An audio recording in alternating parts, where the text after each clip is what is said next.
Hi hello ನಮಸ್ಕಾರ ಸ್ನೇಹಿತರೆ, ಮತ್ತೊಂದು ಹೊಸ ವಿಡಿಯೋಗೆ ನಿಮ್ಮೆಲ್ರಿಗೂ ಸ್ವಾಗತ ಸುಸ್ವಾಗತ. ರಾಧಿಕಾ ಕುಮಾರಸ್ವಾಮಿ ಅವರ ಮೂರನೇ ಮದುವೆ ಆಯಿತು. ಹೌದು ಸ್ನೇಹಿತರೆ, ಅಷ್ಟಕ್ಕೂ ಹುಡುಗ ಯಾರು, ಮಗಳು ಈಗ ಹೇಗಿದ್ದಾಳೆ, ಹಾಗೆ ಮೊದಲ ಗಂಡ ಯಾರು, ಇವರು ಕುಮಾರಸ್ವಾಮಿ ಅವರನ್ನ ಯಾಕೆ ಬಿಟ್ಟರು, ಇದಕ್ಕೆ ಮುಖ್ಯ ಕಾರಣವೇನು, ಸೊ ಇದೆಲ್ಲದರ ಬಗ್ಗೆ ಸಂಪೂರ್ಣವಾದ ಮಾಹಿತಿಯನ್ನು ಈ ಒಂದು ವಿಡಿಯೋದಲ್ಲಿ ನಾನು ನಿಮಗೆ ತಿಳಿಸ್ತಾ ಹೋಗ್ತೀನಿ.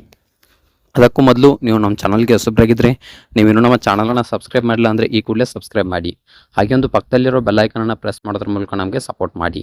ಹಾಗಿದ್ರೆ ತಡ ಯಾಕೆ ಮಾಡೋದು, ಬನ್ನಿ ಸ್ನೇಹಿತರೆ ವಿಡಿಯೋನ ಸ್ಟಾರ್ಟ್ ಮಾಡೋಣ. ನಮಸ್ಕಾರ ವೀಕ್ಷಕರೇ, ಇಂದು ನಾವು ಕನ್ನಡ ಚಿತ್ರರಂಗದ ಪ್ರಸಿದ್ಧ ಹಾಗೂ ವಿವಾದಾತ್ಮಕ ನಟಿಯಾದಂತಹ ರಾಧಿಕಾ ಕುಮಾರಸ್ವಾಮಿ ಅವರ ಜೀವನದ ಬಗ್ಗೆ ತಿಳಿಯೋಣ. ರಾಧಿಕಾ ಅವರು ನಟಿಯಾಗಿ ಹಾಗೆ ನಿರ್ಮಾಪಕಿಯಾಗಿ ಎಷ್ಟು ಫೇಮಸ್ ಆಗಿದ್ದಾರೋ ಅವರ ವೈಯಕ್ತಿಕ ಜೀವನವೂ ಕೂಡ ಅಷ್ಟೇ ಚರ್ಚೆಯಲ್ಲಿದೆ. ಕುಮಾರಸ್ವಾಮಿ ಅವರ ಯಾವುದೇ ವಿಡಿಯೋ ಕಮೆಂಟ್ಸ್ಗಳಿಗಾಗಿ ರಾಧಿಕಾ ಅವರ ಹೆಸರಿರುವುದು ಸಾಮಾನ್ಯವಾಗಿದೆ. ಹೌದು ಸ್ನೇಹಿತರೆ, ಇವರ ತಂದೆ ಒಂದು ದೇವರಾಜ್ ಮತ್ತು ತಾಯಿ ಸುರೇಖಾ. ಶಾಲಾ ದಿನಗಳಲ್ಲಿ ವಿದ್ಯಾಭ್ಯಾಸಕ್ಕಿಂತ ಆಟ ಪಾಠ ಹಾಗೂ ಡ್ಯಾನ್ಸ್ಗಳಲ್ಲಿ ಇವರು ಹೆಚ್ಚು ಆಸಕ್ತಿಯನ್ನು ಹೊಂದಿದ್ರು. 9ನೇ ತರಗತಿಯಲ್ಲಿ ಓದುವಾಗಲೇ ಇವರಿಗೆ ಸಿನಿಮಾ ಆಫರ್ ಬಂತು.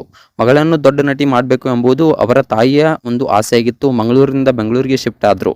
ಸೊ ಬೋಲ್ಡ್ ಆಗಿ ಒಂದು ಫೋಟೋ ಶೂಟ್ ಮಾಡಿಸಿದ ನಂತರ ನೀಲಾ ಮೇಘಶ್ಯಾಮ್ ಸಿನಿಮಾ ಮೂಲಕ ಸೃಜನ್ ಲೋಕೇಶ್ ಜೊತೆಗೆ ಚಿತ್ರರಂಗಕ್ಕೆ ಮೊದಲು ಎಂಟ್ರಿಯನ್ನು ಕೊಟ್ಟರು. ಮತ್ತು ಇವರು ನೋಡಬೇಕಪ್ಪ ಅಂತಂದರೆ ನವೆಂಬರ್ 12ರಂದು 1986ರಲ್ಲಿ ಒಂದು ಮಂಗಳೂರಿನಲ್ಲಿ ಜನಿಸ್ತಾರೆ. ಮತ್ತು ಮೊದಲ ಮದುವೆ ಮತ್ತು ವಿವಾದಾತ್ಮಕ. ಕೇವಲ 14ನೇ ವಯಸ್ಸಿಗೆ ಅಂದರೆ 2000ನೇ ಇಸ್ವಿಯಲ್ಲಿ ರತನ್ ಕುಮಾರ್ ಎಂಬುವರ ಜೊತೆ ರಾಧಿಕಾ ಅವರ ಮದುವೆ ಆಯಿತು. ರಾಧಿಕಾ ಕಾಣೆಯಾಗಿದ್ದಾರೆ ಎಂದು ಅವರ ಗಂಡ ರತನ್ ಕುಮಾರ್ ಪೊಲೀಸ್ ಕಂಪ್ಲೇಂಟ್ ಕೊಟ್ಟಿದ್ದರು.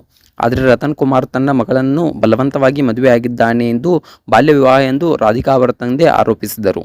2002ರಲ್ಲಿ ರತನ್ ಕುಮಾರ್ ಹಾರ್ಟ್ ಅಟ್ಯಾಕ್ನಿಂದ ತೀರಿಕೊಂಡಾಗ ರಾಧಿಕಾಗೆ ಕೇವಲ 16 ವರ್ಷ ವಯಸ್ಸಾಗಿತ್ತು. ಚಿತ್ರರಂಗದಲ್ಲಿ ಯಶಸ್ಸು ಮತ್ತು ಕುಮಾರಸ್ವಾಮಿ ಅವರ ಜೊತೆ ವಿವಾಹ. ರಾಧಿಕಾ ಅವರ ಮೊದಲ ಸಿನಿಮಾ ನಿನಗಾಗಿ ಮೂಲಕ ತುಂಬ ಒಳ್ಳೆಯ ಹೆಸರು ಬಂತು. ನಂತರ ಶಿವರಾಜ್ ಕುಮಾರ್ ಜೊತೆ ತವರಿಗೆ ಬಾ ತಂಗಿ, ದರ್ಶನ್ ಜೊತೆ ಮಂಡ್ಯ ಮತ್ತು ಅನಾಥರು ಸಿನಿಮಾಗಳ ಮೂಲಕ ರಾಧಿಕಾ ಅವರು ಸಿಕ್ಕಾಪಟ್ಟೆ ಫೇಮಸ್ ಆದರು. ಆದರೆ 2007ರಲ್ಲಿ ದಿಢೀರನೆ ಚಿತ್ರರಂಗದಿಂದ ದೂರವಾದರು.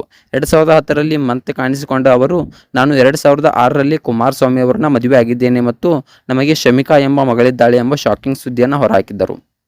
ಅನಾಥರು ಸಿನಿಮಾದ ಡಿಸ್ಟ್ರಿಬ್ಯೂಷನ್ ಬಗ್ಗೆ ಮಾತನಾಡಲು ಹೋದಾಗ ಆಗಿನ ಮುಖ್ಯಮಂತ್ರಿ ಕುಮಾರಸ್ವಾಮಿ ಅವರ ಪರಿಚಯವಾಗಿತ್ತು. ಮೂರನೇ ಮದುವೆ ಮತ್ತು ವದಂತಿ ಮತ್ತು ಮಗಳು.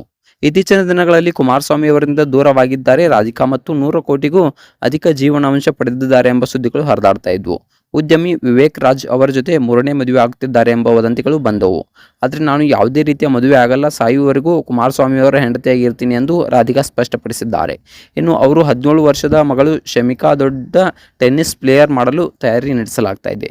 ಇನ್ನು ಆಸ್ತಿ ಕನಸುಗಳು ಮತ್ತು ಮುಕ್ತಾಯ. ಇನ್ನು ನೋಡ್ಬೇಕಪ್ಪ ಅಂತಂದರೆ 2019ರಲ್ಲಿ ತಂದೆ ತೀರಿಕೊಂಡ ನಂತರ ರಾಧಿಕಾ ಅವರು ಬೆಂಗಳೂರಿಂದ ಮಂಗಳೂರಿಗೆ ಶಿಫ್ಟ್ ಆಗಿದ್ದಾರೆ. ಅವರೇ ಘೋಷಿಸಿಕೊಂಡಿರುವಂತೆ ಅವರ ಒಟ್ಟು ಆಸ್ತಿ ಸುಮಾರು 125 ಕೋಟಿ ರೂಪಾಯಿಗಳು. ಪುನೀತ್ ರಾಜ್ಕುಮಾರ್ ಅವರ ಜೊತೆ ಒಂದು ಸಿನಿಮಾದಲ್ಲಿ ನಟಿಸಿ ಡ್ಯಾನ್ಸ್ ಮಾಡಬೇಕೆಂಬುದು ಅವರ ದೊಡ್ಡ ಕನಸಾಗಿತ್ತು. ಮುಂದೊಂದು ದಿನ ಆ ಆ್ಯಕ್ಟಿಂಗ್ನಲ್ಲಿ ಇಂಟರ್ನ್ಯಾಷನಲ್ ಅವಾರ್ಡ್ ಪಡೆಯಬೇಕೆಂಬುದು ಅವರ ಜೀವನದ ಬಹುದೊಡ್ಡ ಗುರಿಯಾಗಿತ್ತಂತೆ. ಸೊ ಇದಾಗಿತ್ತು ಕುಮಾರಸ್ವಾಮಿ ಅವರ ಹೆಂಡತಿಯಾದಂತಹ ರಾಧಿಕಾ ಕುಮಾರಸ್ವಾಮಿ ಅವರ ಜೀವನದ ರೋಚಕ ಪಯಣ. ಇದ್ರ ಬಗ್ಗೆ ನಿಮ್ಗೆ ಏನಿಸುತ್ತೆ, ಇವ್ರು ಮಾಡಿದ್ದು ಸರಿನಾ ತಪ್ಪಾ, ಇವ್ರೇನಾದರೂ ರಾಧಿಕಾ ಕುಮಾರಸ್ವಾಮಿ ಅವರನ್ನು ಏನಾದರೂ ಕುಮಾರಸ್ವಾಮಿ ಅವ್ರನ್ನ ಬಿಟ್ಟು ಇನ್ನೊಂದು ಮದುವೆ ಆಗಬೇಕಾ, ಇದ್ರ ಬಗ್ಗೆ ನಿಮ್ಗೆ ಏನಿಸ್ತೆ ಅನ್ನೋದ್ರೆ ಕಮೆಂಟ್ ಮಾಡಿ.